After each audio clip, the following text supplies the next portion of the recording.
الرحمن الرحيم. السلام عليكم ورحمة الله وبركاته.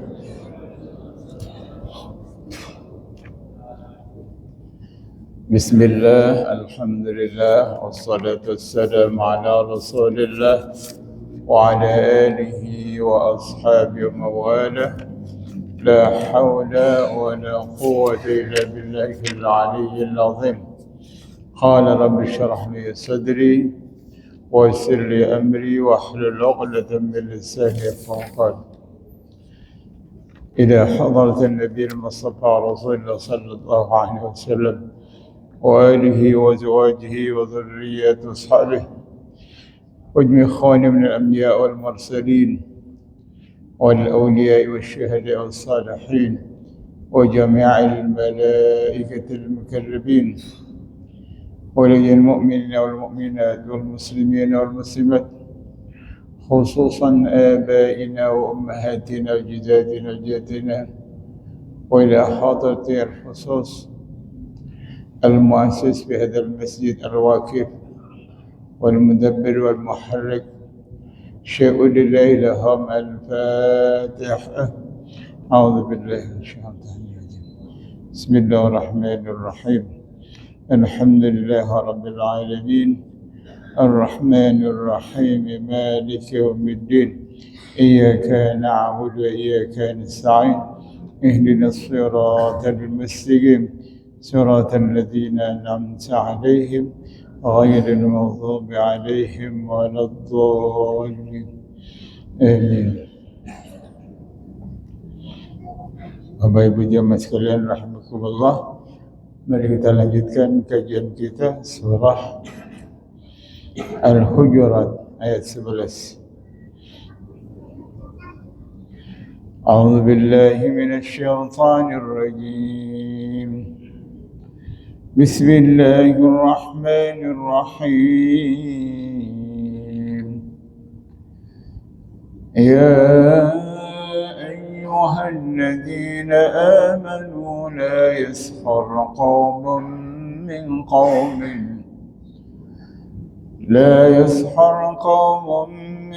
قوم عسى أن يكونوا خيرا منهم ولا نساء من نساء عسى أن يكون خيرا منهن ولا تلمزوا أنفسهم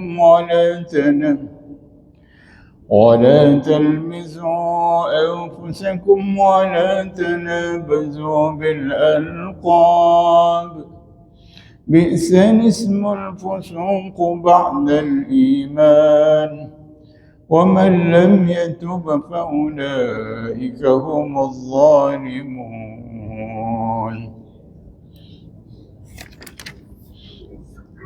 يا أيها الذين آمنوا اجتنبوا كثيرا من الظن إن بعض الظن إثم ولا تجسسوا ولا يغتب بعضكم بعضا أيحب أحدكم أن يأكل لحم أخيه ميتا فكرهتموه واتقوا الله إن الله تواب رحيم.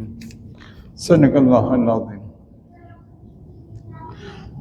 Allah Subhanahu wa Ta'ala mengajarkan kepada kita umat Islam untuk berlaku menjunjung akhlak yang mulia. Setelah Allah mengingatkan kita harus berbuat baik kepada Nabi, menghormati, memuliakan kepada Nabi, Allah mengharamkan kita untuk ngomong keras di hadapan Nabi. Selanjutnya Allah memberikan nasihat yang sangat detail kepada umat Islam agar memperhatikan akhlaknya.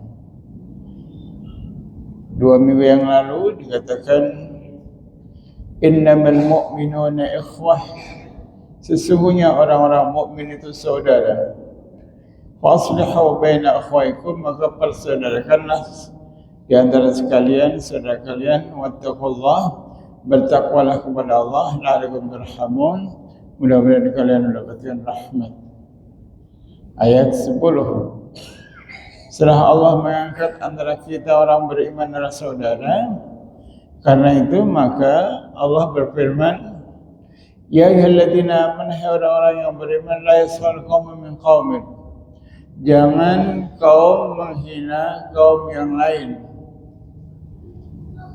Jangan kamu menghina antara kaum dengan kaum yang lain.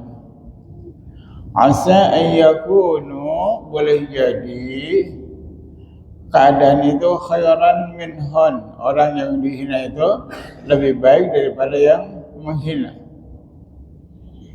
Di sini Allah Subhanahu wa ta'ala melarang kita untuk menghina saudara kita sendiri, yakni saudara seiman itu.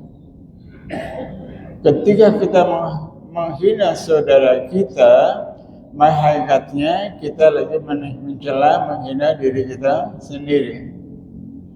Boleh jadi orang yang menghina itu lebih jelek, lebih buruk daripada orang yang dihina. Di situ kalimatnya pakai istakharra, yakni merasa besar atas kaum yang lain. Jadi munculnya kalimat hinaan atau menjudge sesuatu yang buruk kepada orang lain karena dia merasa besar, karena dia merasa hebat, karena merasa pintar, merasa lebih tinggi, maka dia keluarlah kalimat menghina itu. Siapa orang yang istakharra atau istakbara? Orang yang pekerjaannya istakbara atau istakharra itu adalah orang yang mengikuti warisan iblis. Dia merasa lebih besar daripada Adam, lebih hebat daripada Adam. Adam dari tanah, kita dari api, maka dia merasa besar, merasa hebat. Dia mengejek, dia menghina Adam, nggak layak sujud sama Adam. Nah, padahal Adam adalah ada sisi yang Allah Subhanahu wa ta'ala muliakan, karena dia nanti akan menjadi khalifah di muka bumi. Walaupun iblis itu ibadahnya sudah ribuan tahun, tapi karena merasa besar, merasa hebat, kemudian Allah hukum keluar dari surga. Kenapa? Karena dia merasa sombong. Nah, perbuatan menghina kaum atau menghina orang lain ini hukumnya haram. Allah menjunjung tinggi perbuatan yang menyebabkan kita menjadi memperkuat persaudaraan, dan Allah melarang keras apapun perbuatan yang mendatangkan permusuhan. Ya, apapun yang bisa mendatangkan permusuhan itu haram dilakukan oleh orang-orang yang beriman. Iya, karena Allah sudah mempersaudarakan kita. Bahkan Allah pakai istilah ikhwah. Ikhwah itu biasa dipakai untuk saudara sekandung, tapi ini orang mukmin disebut sebagai ikhwah lebih daripada saudara sekandung. Maka nggak boleh menghina. Siapa yang suka menghina sih? Yang suka merasa tinggi? Di situ dikatakan wala nisa'um min nisa'in asa ayyakunna khairan minhun. Jangan kaum wanita menghina wanita lain, boleh jadi orang-orang yang dihina lebih baik daripada yang menghina wanita-wanita itu. Bapak sekalian, ibu sekalian, di depan sudah disebut sebagai kaum. Kaum itu di sana ngumpul, ada laki, ada perempuan. Tapi yang kedua ini disebut Jangan wanita menghina wanita yang lain. Ini menunjukkan bahwa yang suka merasa hebat, yang suka menghina kawan, itu lebih banyak kaum wanita daripada laki-laki. Betul gak kira-kira? Jadi yang suka merasa besar, yang suka merasa hebat itu kaum wanita dengan wanita yang lain.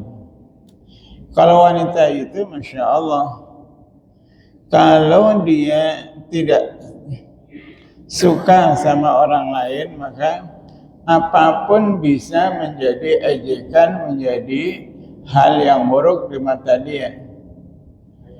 Pakaiannya sudah bagus ibu ini, tasnya warnanya beda dengan bajunya, dikritik itu Pak. Yang sering itu kalau itu loh Pak, apa pesta pernikahan. Wah, dia sudah datang, sudah berdandan dengan bagusnya. Dia pun makan pestanya, sambil pulang sambil ngomong, iya, lakinya ganteng tapi wanitanya dadanya cuma begitu. Ya Allah. Kalimat yang bisa mudah muncul dari kaum wanita menghina wanita lain atau menghina orang lain itu mudah sekali. Sehingga Nabi menyarankan, mengatakan falyakun khairan aw liyasmut. Kalau bisa kamu itu ngomong yang baik. Kalau nggak bisa ngomong baik, maka hendaklah diam. Iya. Kalau bisa ngomong yang baik, kalau nggak baik, lebih baik diam. Yang suka cerewet laki apa perempuan Bu? Laki apa perempuan Pak? Perempuan yang sering cerewet itu. Wah, pinter Pak, kalau suruh komen itu pinter sekali wanita. Karena itu maka di dalam kalimat ini, ayat ini dikhususkan, wala nisa'un min nisa', jangan wanita menghina wanita yang lain. Karena boleh jadi orang yang dihina itu lebih baik daripada yang menghina, karena hakikatnya manusia itu dilihat dari qalbiyahnya, dimana kalau dia wajahnya borok, kulitnya hitam, tapi hatinya putih, baik menurut Allah. Kira-kira gimana Pak? Wah, kita bisa bermusuhan sama Allah itu. Ada orang yang sedekahnya sedikit. Ya, si yang ibu-ibu itu mah sedekah pelit banget gitu sih. Padahal sedikit itu sudah memaksakan diri dia sedekah. Sementara dia sendiri jarang sedekah. Innallaha la yanzuru ila ajsamikum walakin yanzuru ila qulubikum wa amalikum. Sungguhnya Allah tidak melihat fisik kalian, tapi yang dilihat oleh Allah adalah qalbu kalian dan hati kalian, amaliyah kalian. Jadi setiap kita melihat orang yang mungkin ada noda, ada nilai kurang baik dari fisiknya, kita hati-hati, boleh jadi dia ada sisi lain akhlak atau kondisi hati yang Allah cintai. Kenapa? Jangan-jangan orang itu ada sisi bagusnya yang Allah cintai dan orang lain nggak tahu, taunya buruk saja. Dulu ada sebuah kisah dalam kitab. Ada ulama-ulama negeri itu, mereka salat minta hujan. Salat apa namanya? Istisqa. Wah, kiai ngumpul, semua pejabat ngumpul, salat istisqa karena nggak pernah hujan. Nggak hujan-hujan, salat lagi nggak hujan-hujan. Kemudian lagi salat itu ada orang yang lewat, budak hitam. Kemudian dia bergumam kecil, salat rame-rame begitu, mana diijabah? Sambil lewat. Ada yang mendengar, jamaah yang di belakang mendengar, kok beraninya ya orang mengkritik para ulama. Akhirnya diikuti. Ternyata ini adalah budak yang tinggal di gudang si A.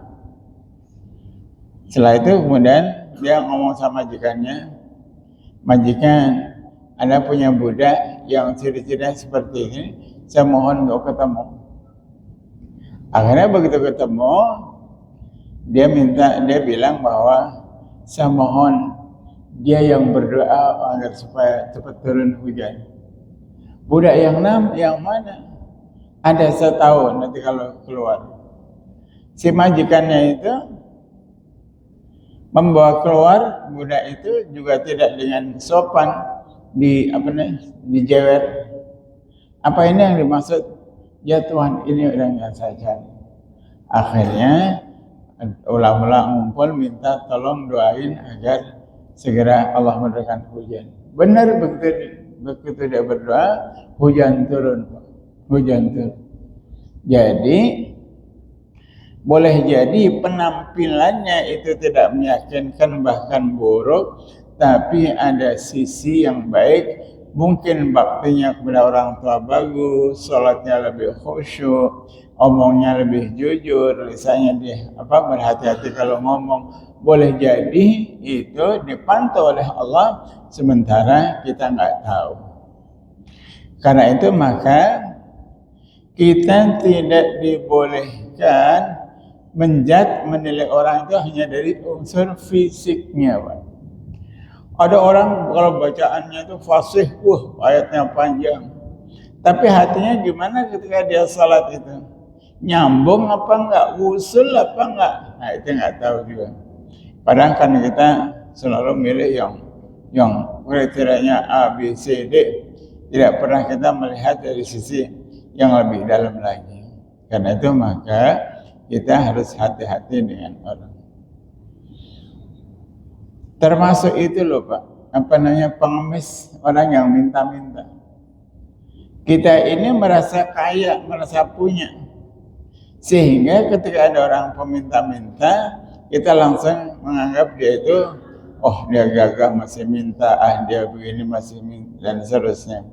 Padahal boleh jadi orang yang datang meminta kita itu adalah utusan dari Allah, ujian dari Allah untuk mengatas kebaikan diri kita. Iya. Pernah saya sampaikan, ada orang yang jago sedekah, Pak. Ahli sedekah orangnya. Kalau sedekah itu banyak. Tapi ketika dalam pertemuan besar, tiba-tiba ada orang minta. Dia nggak mengasihkan dengan cara sopan, tapi duit yang di kantong 20.000 itu, udah sana pergi, gitu ya. Kemudian, yang cerita itu adalah orang yang teman yang mengalami. Kemudian dia baru sadar bahwa, tadi kok saya ngasihkan tanpa dengan kesopanan, tanpa dengan penghormatan, saya kasih sembarangan, saya langsung dia pergi, dikejar sama dia. Dia sadar. Dikejar belum sampai itu nggak ada orangnya, nggak ketemu. Sejak dari situ dia bangkrut, Pak. Bangkrut. Ya. Jadi ini adalah ujian dari Allah Subhanahu wa Ta'ala. Banyak peristiwa seperti itu dialami oleh orang-orang yang beriman. Ya, ketika Allah sedang menguji hambanya, hambanya ini soleh atau tidak, maka diuji oleh Allah tentang kebaikan sesungguhnya. Karena itu maka kita tidak boleh melihat dari sisi fisiknya, kita harus husnudzan kepada orang dengan prasangka yang baik. ولا تلمزوا أنفسكم ولا تنابزوا بالألقاب. Jangan kau hinakan diri kamu sendiri. Wala tanabazu bil alqab.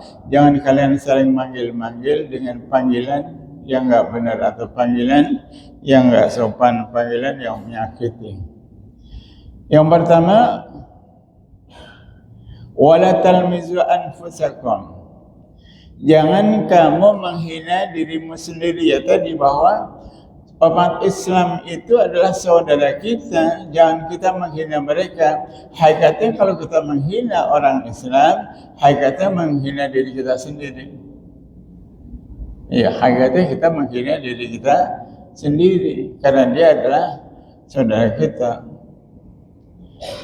Ada dalam bentuk talmizu, itu adalah hinaan yang sifatnya langsung. Ada lagi hinaan yang sifatnya nggak langsung. Yang tidak langsung itu namanya ghibah. Ghibah itu ngomongan buruk untuk orang lain dengan nada sinis. Tapi kalau talmisu itu ngomongan buruk di depannya. Kira-kira bagus mana, Pak? Jelekin orang di depannya sama jelekin orang di baliknya, tidak ada orangnya. Kira-kira lebih ringan mana atau lebih berat mana, Pak? Ya, nah? Lebih berat mana? Lebih berat di belakangnya. Kalau langsung kita menghina, mungkin masih ada batasan kita ngomong. Dan langsung dia tahu bahwa dia lagi nyakitin kita. Lalu dia bisa komplain dan kita pun bisa minta ampun, minta maaf. Tapi kalau kita ghibah, zikru akhaka bima yakrahu, menyebut keburukan orang lain, di mana orang lain itu kalau dengar nggak suka, maka itu disebut sebagai orang yang memakan daging temannya sendiri. Artinya memakan bangkai temannya sendiri, dia bangkai karena dia nggak bisa jawab, nggak bisa ngomong, nggak bisa balas, gitu, Pak. Jadi ghibah itu dosa besar. Sahabat bertanya, ya Rasulullah, gimana kalau yang saya omongin itu benar? Memang dia faktanya begitu. Misalnya dia suka kalau dia mungkin pelit misalnya, atau dia nggak jujur gitu misalnya. Kalau memang dia pelit, dia nggak jujur, dia omongin boleh apa nggak ya Rasulullah? Ya itu yang namanya ghibah. Tapi kalau dia tidak pelit, dia juga tidak berbuat salah, kalian ghibah, kalian tuduh, itu namanya kalian berdosa, berbohong. Ya, Pak. Jadi ghibah itu zikru akhaka bima yakrahu. Menyebut keburukan orang lain yang dia tidak suka dan dia tidak bisa membela atau membalasnya. Bagaimana kalau kita nyebut kebaikannya, boleh apa enggak, Pak? Tidak ada orangnya, kita sebut kebaikannya, si atau begini. Boleh apa enggak kira-kira? Boleh apa enggak? Ya boleh, Pak. Boleh. Tapi yang faktual ya, jangan kita bikin cerita-cerita bohong, ya walaupun nyenengin orang gitu. Iya.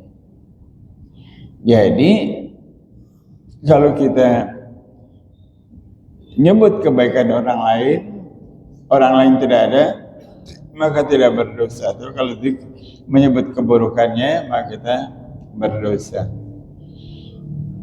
Dan orang yang dighibah itu justru dia sedang dicuci dosanya. Misalnya bapak saya ghibah atau pengurus masjid dighibah bersama jamaah. Ya pengurus masjid itu untung. Kenapa kau untung? Ya dia dosanya dicuci. Dosanya lagi dicuci.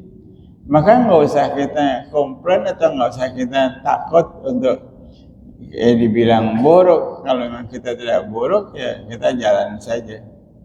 Orang yang ghibah itu hakikatnya mereka sedang bantu kita membersihkan dosa-dosa kita. Iya, tapi jangan bikin sengaja kita salah. Kalau memang sengaja kita salah, ya kita membuat fitnah. Bi'sal ismul fusuq ba'dal wa la tanabazu bil alqab. Jangan kalian memanggil dengan panggilan laqab. Panggilan laqab itu panggilan paraban, Pak. Di Betawi kan banyak sekali itu. Paraban orang Jakarta pintar banget bikin paraban. Wong kepalanya agak miring dibilang peyang, Masya Allah. Menggendut sendiri dibilang gemrot. Tapi di antara panggilan lakab yang Allah kritik atau Allah ingatkan, jangan sampai lakabnya itu sampai pada masalah iman. Oh dasar kafir lo, oh dasar tukang ahli bid'ah lo, dan seterusnya. Nah, itu disebut sebagai bi'sal fusuqu ba'dal iman. Kefasikan disebut atau dituturkan sebagai bentuk penghinaan padahal dia adalah orang yang beriman, maka disebut sebagai bi'sa. Ya, bi'sa itu perbuatan yang sangat buruk. Ya. Oh dia ahli bid'ah. Ada kan ya Pak? Oh dia ahli khurafat. Oh dia ahli begini, ahli begitu.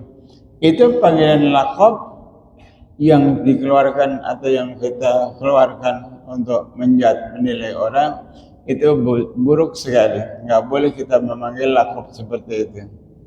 Tapi kalau lakab-lakab yang biasa, yang orang senang, boleh saja begitu. Misalnya tukang martabak, martabak. Tukang bubur, Pak bubur. Dan seterusnya, tidak sampai menyakiti ya. Tapi kalau sampai menyakiti karena dia tinggi, dibilang cangkring.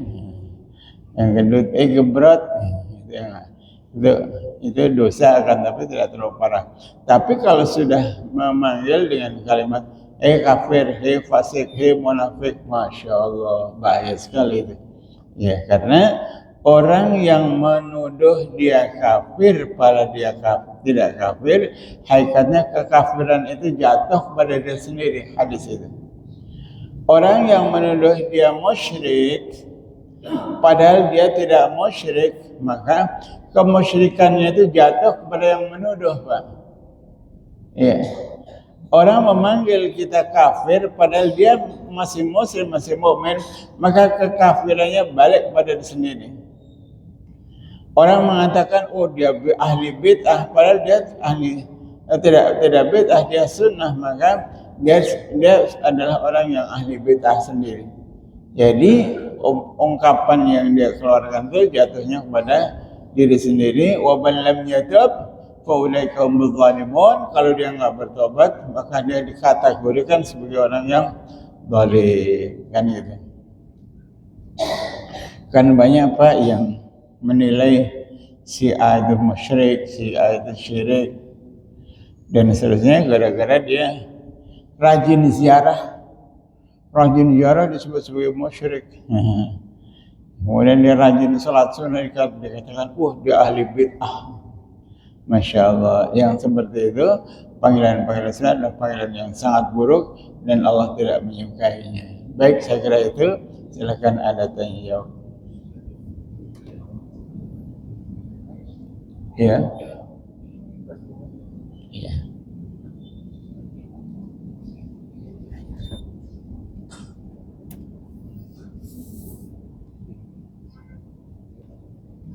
Silakan.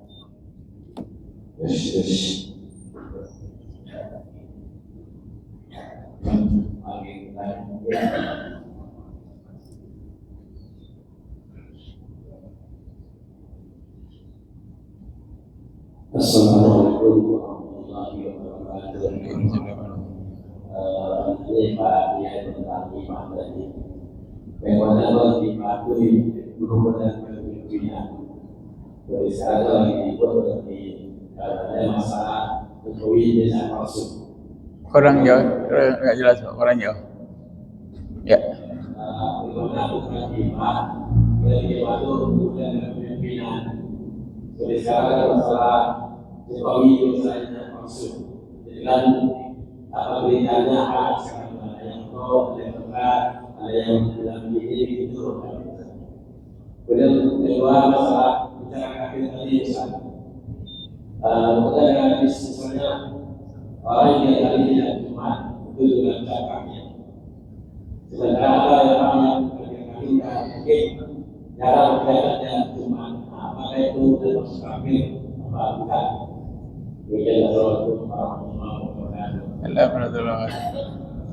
bagaimana kita menghibah orang yang lagi viral, kita ikut-ikutan hibah. Ya, bagaimana hukumnya? Iya. Kalau kita ikut-ikutan mengomongin keburukan orang lain, itu namanya ghibah. Ghibah. Mestinya kalau kita dengar berita, itu kan fatabayyanu sebelumnya. Kita cek and recheck.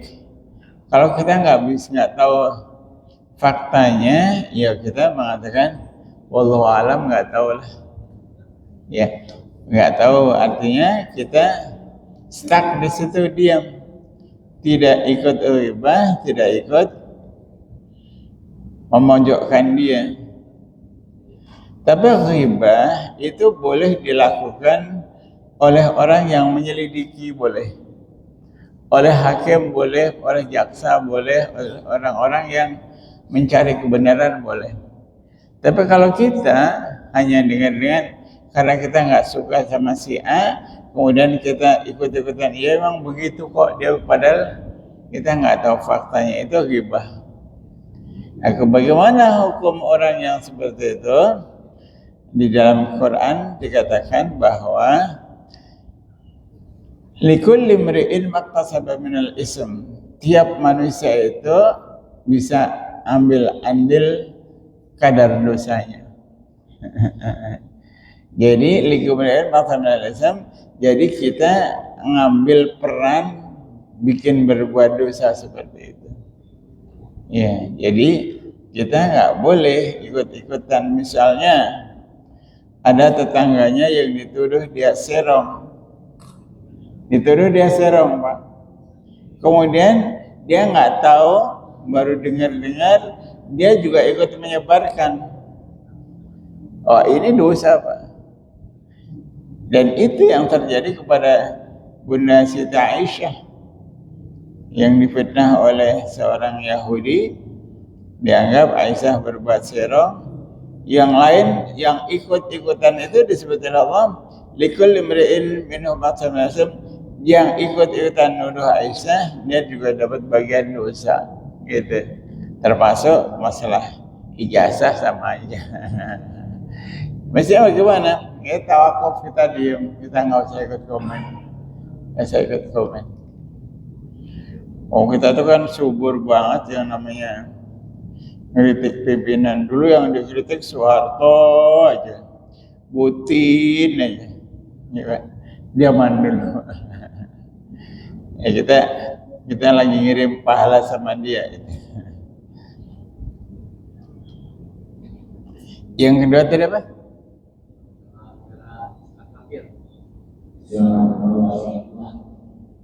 Salat tidak sengaja, itu hadis, Pak, ya. Hadis, siapa yang tidak salat Jumat 3 kali berturut-turut, maka dia udah kafir. Siapa yang mau kafir? Yang mau kafir adalah Allah. Yang menghukumi kafir adalah Allah, bukan kita. Iya, bukan kita. Bagaimana seandainya dia 3 kali berturut tidak bisa salat Jumat gara-gara dia jaga ibunya, atau dia dalam keadaan udzur? Apa kita mengatakan kafir 3 kali berturut? Iya, yang mau kafir adalah Allah, tidak boleh kita. Gitu. Wallahu a'lam, gitu. Jangan langsung dikatakan dia nggak boleh jadi imam salat karena dia bilang kafir. Nggak boleh, Pak. Nggak boleh. Iya, kita husnudzon. Baik, ada yang lain?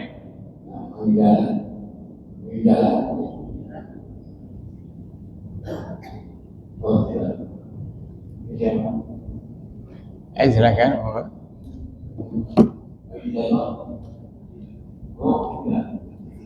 Tidak.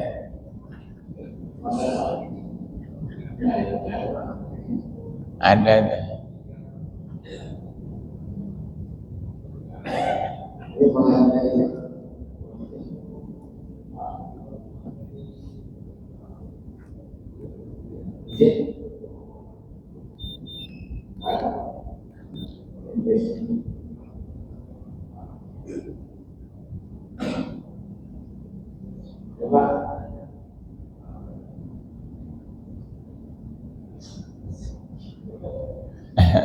Boleh di luar maghrib boleh. Assalamualaikum warahmatullahi wabarakatuh. Terima kasih atas waktunya. Pertanyaannya di luar materi seperti itu.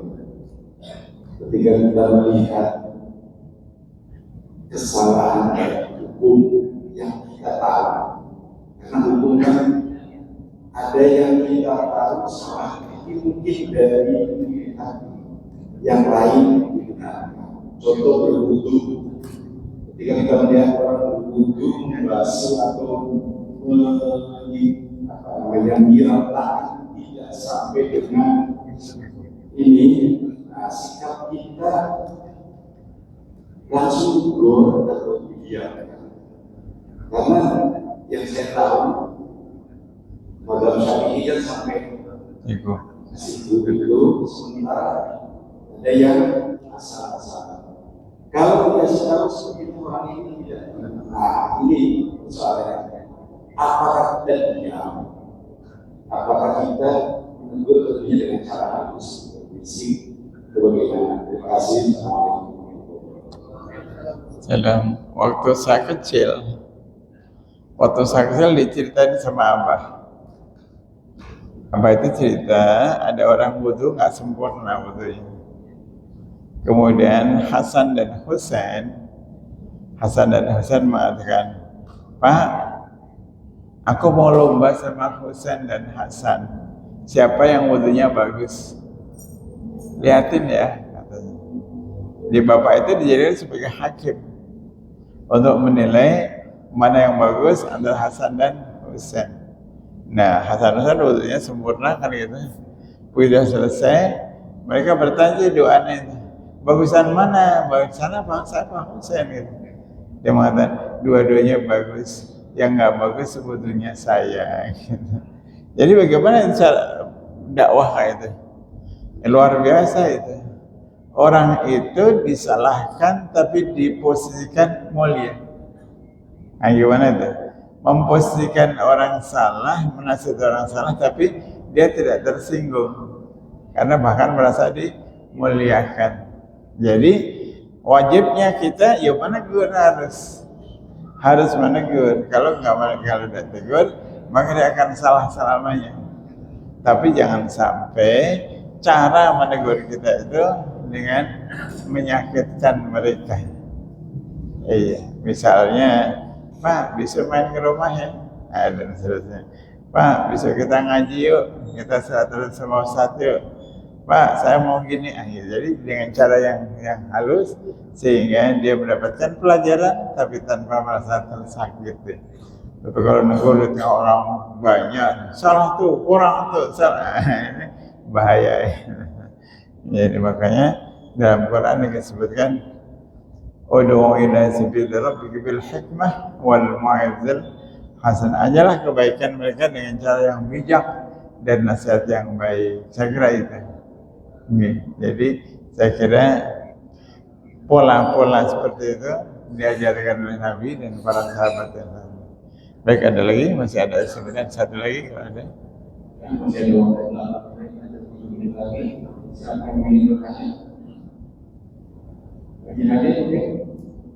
Tidak.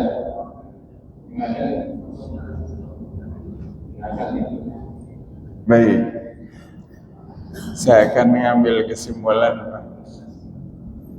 bahwa kebaikan seseorang, ibadah kayak apa hebatnya, itu sebagai bentuk kita, pengabdian kita, merasa rendah diri kita di hadapan Allah Subhanahu wa Ta'ala. Maka dalam perjalanan Isra Mi'raj itu Nabi disebut sebagai Maha Suci Allah yang menjalankan hambanya. Nabi mendapatkan peringkat yang paling tinggi dari sisi penghambaan kepada Allah. Kalau hamba itu nggak ada istilah tafakhur, sombong itu nggak ada. Kalau hamba kok sombong, hamba itu nggak punya apa-apa. Hamba itu dimiliki. Lah kita ini dimiliki oleh Allah. Kita ini lebih rendah daripada budak, Pak. Nah, karena kita ini dimiliki Allah lebih rendah daripada budak, kemudian kita kok menyombongkan diri di hadapan orang lain, maka gugurlah penghambaan kita itu. Gugur penghambaan kita, Pak. Nggak lulus. Iya. Kalau penghambaan kita batal, ya nanti tidak mendapatkan kemuliaan di sisi Allah. Dia menganggap dirinya hebat kok. Karena itu maka dalam pengibadahan kita kepada Allah harus kita meletakkan diri itu serendah mungkin dan kita tidak ada unsur sedikit pun kita sombong di hadapan manusia. Ya Pak, dari segi pakaian, dari segi kekayaan, kepintaran, rajinnya ibadah, nggak ada apa-apanya, nggak ada gunanya itu kalau kita ada sombong di hadapan Allah. Karena itu maka materi malam hari ini kita melatih diri untuk tidak menjadi hamba yang merasa besar di hadapan manusia, tapi juga bukan berarti kita rendah diri di hadapan manusia.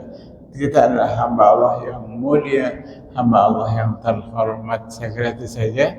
Mudah-mudahan manfaat. Al-Fatihah.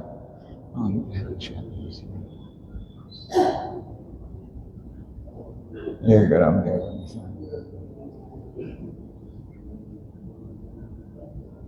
Assalamualaikum warahmatullahi wabarakatuh.